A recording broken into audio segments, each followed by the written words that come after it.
পুরো বিশ্বকে অবাক করে বিশেষ এক নৌঘাঁটির উন্মোচন করল ইরান। মাটির উপরে নয়, এবার ভূগর্ভস্থ ক্ষেপণাস্ত্র সংরক্ষণাগার তৈরি করছে দেশটি। ইরানের ইসলামিক রেভলিউশনারি গার্ড কোর IRGCর সংশ্লিষ্ট সংবাদ মাধ্যম তাসনিম নিউজ জানিয়েছে, বিশেষ এক ধরনের ক্ষেপণাস্ত্র প্রস্তুত করতেই এমন পদক্ষেপ নিয়েছে ইরান।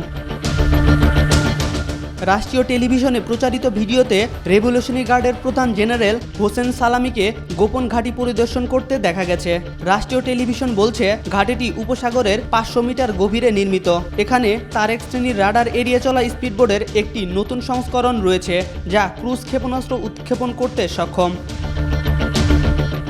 সংবাদ মাধ্যম মেহের নিউজ জানিয়েছে, গত অক্টোবরে ও এপ্রিলে ইসরায়েলের বিরুদ্ধে ইরান যে অভিযান চালিয়েছে সেটির একাংশ এই ভূগর্ভস্থ ক্ষেপণাস্ত্র ঘাঁটির ব্যবহার করেই পরিচালিত হয়েছে। চলতি মাসের শুরুর দিকে ইরান এখানে সামরিক মহড়া শুরু করেছে। নৌঘাঁটিটির অভ্যন্তরে শক্তিশালী এক টানেল নেটওয়ার্ক গড়ে তোলা হয়েছে, যেখানে প্রচুর সংখ্যক মিসাইল বোটের মজুদ রাখা আছে। এছাড়াও ঘাঁটিতে প্রবেশের জন্য অসংখ্য এন্ট্রি পয়েন্ট তৈরি করা হয়েছে। তবে ঘাঁটিটির অবস্থান সম্পর্কে সুনির্দিষ্ট কোনো তথ্য দেয়নি ইরানি কর্মকর্তারা। পারস্য উপসাগরীয় অঞ্চলের অজ্ঞাত স্থান থেকেই ভূগর্ভস্থ নৌ ক্ষেপণাস্ত্র ঘাঁটি উন্মোচন করা হয়েছে।